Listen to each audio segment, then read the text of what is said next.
दोस्तों। दोस्तों आज हम बात करेंगे इस धरती पे पाई जाने वाली सबसे शक्तिशाली सब्जी के बारे में।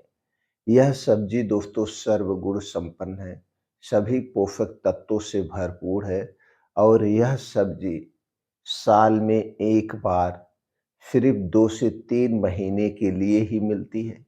इसके बाद इसमें फल नहीं आता। हाँ, कुछ ऐसे भी पेड़ पाए जाते हैं जिसमें साल में 12 महीने फल आता है, लेकिन ऐसे नाम मात्र हैं। और इस सब्जी को खाने का जो सीज़न है, वो सीज़न दोस्तों ये यही सीज़न है। इस पेड़ में दोस्तों फूल आ चुका है, अब इसके बाद इसमें फल आएगा, तो इस फल को की जो सब्जी बनती है, तो इस सब्जी को खाने से मत चूकना। इस सब्जी खाने के कई सारे फ़ायदे हैं। तो आज के वीडियो में दोस्तों हम उसी पेड़ के बारे में बात करेंगे, उसी सब्जी के बारे में हम बात करेंगे। तो दोस्तों आप भी इस सब्जी को ज़रूर खाइए, अपने पूरे परिवार के साथ खाइए। इस सब्जी में कौन-कौन से विटामिन्स पाए जाते हैं, कौन-कौन से मिनरल्स पाए जाते हैं, उसके बारे में बात करेंगे। और इस सब्जी के खाने के फ़ायदे के बारे में बात करेंगे। तो चलिए सबसे पहले हम बात कर लेते हैं इसमें कौन-कौन सी विटामिन्स पाई जाती हैं, जो हमारे शरीर के लिए बहुत ही उपयोगी है। विटामिन की बात करें तो दोस्तों इसमें vitamin A, vitamin B1, vitamin बी2, vitamin B6, vitamin B3, vitamin C, vitamin E प्रचुर मात्रा में पाया जाता है। इतनी विटामिन से भरपूर है यह सब्जी और ये सारे विटामिन्स हमारे शरीर के लिए बहुत ही उपयोगी हैं। अगर हम इसमें मिनरल की बात करें तो इसमें calcium, iron, magnesium, potassium, phosphorus, zinc जैसे आवश्यक तत्व पाए जाते हैं। अगर हम एंटीऑक्सीडेंट की बात करें तो दोस्तों कुछ इसमें बहुत ही महत्वपूर्ण एंटीऑक्सीडेंट पाए जाते हैं। जैसे इसमें क्योरसेटिन, क्लोरोजेसिक एसिड और बीटा कैरोटीन जैसे एंटीऑक्सीडेंट होते हैं, जो शरीर को फ्री रेडिकल्स से बचाते हैं और उम्र बढ़ने की गति को स्लो कर देते हैं। इतने शक्तिशाली एंटीऑक्सीडेंट पाए जाते हैं। और दोस्तों इसमें घुलनशील और अघुलनशील दोनों प्रकार के फाइबर पाए जाते हैं। दोनों प्रकार के फाइबर पाए जाते हैं, जो कि हमारे पेट के लिए, हमारे पाचन तंत्र के लिए बहुत ही उपयोगी माने जाते हैं। अगर हम प्रोटीन की बात करें तो दोस्तों इसमें अमीनो एसिड पाया जाता है, जो शरीर के लिए आवश्यक प्रोटीन माना जाता है। इसके अलावा और कई सारे महत्वपूर्ण तत्व पाए जाते हैं। तो इतने गुणों से संपन्न है यह सब्जी। अब दोस्तों जब इतने सारे पोषक तत्व इस सब्जी में पाए जाते हैं, तो इसके फायदे भी कमाल के होंगे। चलिए फायदे के बारे में जानते हैं, फिर जानते हैं उस सब्जी का नाम क्या है और कब कितनी मात्रा में खाना है। दोस्तों हमें फायदे की बात करें तो इसमें आप जानते ही हैं फाइबर पाया जाता है, जो कि कब्ज, गैस्ट्राइटिस से बचाता है और अल्सरेटिव कोलाइटिस जैसी समस्याओं को ठीक करने में मदद करता है। फाइबर बहुत ही महत्वपूर्ण है हमारे पाचन तंत्र के लिए। दूसरा जो सबसे बड़ा फायदा है दोस्तों, ये हमारे शरीर की रोग प्रतिरोधक क्षमता को बढ़ाता है, यानी हमारी इम्यूनिटी को क्या करता है, बूस्ट करता है, क्योंकि इसमें विटामिन सी पाया जाता है और विटामिन सी इम्यूनिटी सिस्टम के लिए बहुत ही महत्वपूर्ण विटामिन है। विटामिन सी जो दोस्तों इसके अलावा हमारे जो पाचन तंत्र है उसे भी क्लीन करने का काम करता है।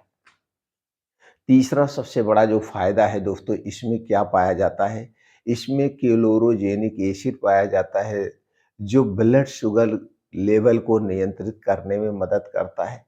यानी डायबिटीज़ के पेशेंट के लिए यह सब्ज़ी बहुत ही उपयोगी है। दोस्तों इसमें पोटेशियम पाया जाता है। इसमें पोटेशियम पाया जाता है, जो कि हमारे हृदय के लिए बहुत ही फ़ायदेमंद है। ब्लड प्रेशर को नियंत्रित रखने में बहुत ही सहायक सब्जी है। तो दोस्तों डायबिटीज और बीपी वाले पेशेंटों के लिए यह सब्जी दोस्तों बहुत ही फायदेमंद मानी गई है। इसके अलावा जो अगला फायदा है, त्वचा और बालों के लिए बहुत ही उपयोगी है, क्योंकि इसमें विटामिन ए पाया जाता है, विटामिन ई पाया जाता है, जो कि त्वचा की चमक को बनाए रखता है, ढलती उम्र को रोकने में मदद करता है और दोस्तों संक्रमण जैसे रोग से शरीर की सहायता करता है। इसके अलावा इसमें दोस्तों एंटी इन्फ्लेमेटरी गुण पाया जाता है। एंटी इन्फ्लेमेटरी गुण जो आपके शरीर में कहीं सूजन है उसे कम करने में मदद करता है, शरीर के दर्द को दूर करने में मदद करता है। इतने तो बड़े-बड़े फ़ायदे, छोटे फ़ायदे दोस्तों बहुत सारे इसके हैं। अब दोस्तों जब इतने फ़ायदे हैं और इतने पोषक तत्वों से भरपूर है, तो दोस्तों यह सब्ज़ी हमें ज़रूर खाना चाहिए। अब दोस्तों कुछ सब्जियाँ जो कितने भी अच्छी क्यों ना हो, वो सबके लिए लाभदायक नहीं होती हैं। तो दोस्तों चलिए हम जानते हैं इसके क्या-क्या संभावित यानी कुछ मामूली नुकसान क्या हैं या कब किसे इसे नहीं खाना चाहिए। दोस्तों गर्भावस्था के समय या इस कंडीशन में इस सब्ज़ी का सेवन कुछ कम किया जाए तो बेटर है या इस सब्ज़ी का सेवन गर्भावस्था के समय में नहीं करना चाहिए। ये कुछ दवाओं के साथ इंटरेक्शन कर सकती है। जैसे कुछ दवा आप ले रहे हो, उस दवा के साथ ये सुपर फूड लेने से नुकसान हो सकता है। जैसे इसमें सारे इतने पोषक तत्व पाए जाते हैं, तो इसलिए जब भी आप कोई इस असल किसी बीमारी के लिए कोई दवा खा रहे हैं, तो आप अपने डॉक्टर से सलाह ज़रूर ले लें।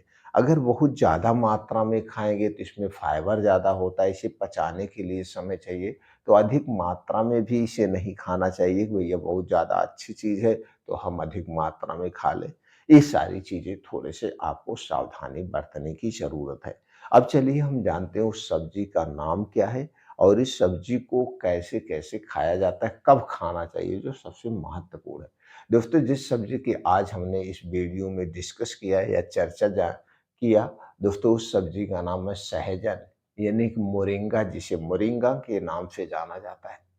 दोस्तों इस पेड़ के फल, पत्ती, फूल सब कुछ सुपर फूड का काम करता है। अभी आप गूगल पे जाके सर्च करेंगे तो दोस्तों इस पत्ती को सुखा करके पाउडर बनाया जाता है। इस फल को सुखा करके पाउडर बनाया जाता है। आप मोरिंगा पाउडर के नाम से सर्च करिए दोस्तों, ये बहुत ही महँगा मिलता है, बहुते महँगा मिलता है। आपको ₹200 में 100 ग्राम, ₹300 में 100 ग्राम इसी रेट से मिलेगा।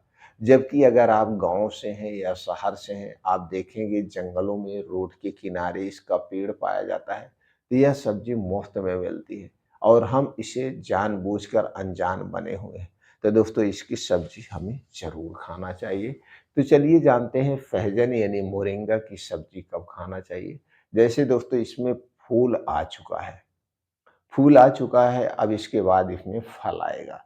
तो जब फल छोटे से ही आप खा सकते हैं और फल 2-3 महीने हमें मिलता है, तो 2-3 महीने इसकी सब्ज़ी हमें ज़रूर खाना चाहिए। सब्ज़ी को दोस्तों इसके 2 तरीके से खाया जाता है। इसके जैसे मामूली सब्ज़ी बनती तो उस तरह से आप सब्ज़ी बना सकते हैं। बस एक बात का आपको ध्यान देना है, इसमें बहुत ज़्यादा मसाला और तेल डालने की ज़रूरत नहीं है। बहुत ज़्यादा मात्रा में तेल और मसाला नहीं डालना चाहिए। दूसरे रूप है, इसे दोस्तों कुछ लोग दाल में डाल के खाते हैं, तो आप दाल में डाल के भी इसे खा सकते हैं। दाल में खा के डाल के खा सकते हैं या सब्ज़ी बना के खा सकते हैं, लेकिन खाने का समय जान लीजिए। इसकी सब्ज़ी जब भी खाना, दोपहर में या सुबह खाना, रात के समय में मत खाना क्योंकि सूर्य डूबने के बाद हमारा पाचन तंत्र स्लो हो जाएगा, तो इसे पचाने में दिक्कत होगी। इसलिए दोपहर या सुबह में खाना चाहिए। दोपहर और सुबह में हमारा पाचन तंत्र बहुत ही स्ट्रॉन्ग होता है। तो दोस्तों इस तरह से आप इसकी सब्जी का सेवन कर सकते हैं दोपहर में या फिर दोस्तों सुबह के समय। और जब ये सीजन जाने वाला हो, लग रहा है कब ये सीजन जाने वाला है या फल हमसे दूर जाने वाला है, तो दोस्तों इस फल को इकट्ठा खरीद करके आप सुखवा लीजिए। सुखवा करके आप इसका पाउडर रख लीजिए। तब इसका जो है पाउडर, आधा चम्मच पाउडर 1 गिलास दूध के साथ भी प्रयोग कर सकते हैं, तो भी उतने फ़ायदा आपको मिलेगा। तो दोस्तों उम्मीद करते हैं कि यह जानकारी आपको अच्छी लगी होगी। हमें कमेंट सेक्शन में ज़रूर बताइए। अगर आप हमसे जुड़ना चाहते हैं तो चैनल को सब्सक्राइब कर सकते हैं। बेल आइकॉन का बटन ऑन कर दीजिए जिससे हर एक छोटी-बड़ी वीडियो की नोटिफ़िकेशन आपको मिलती रहे।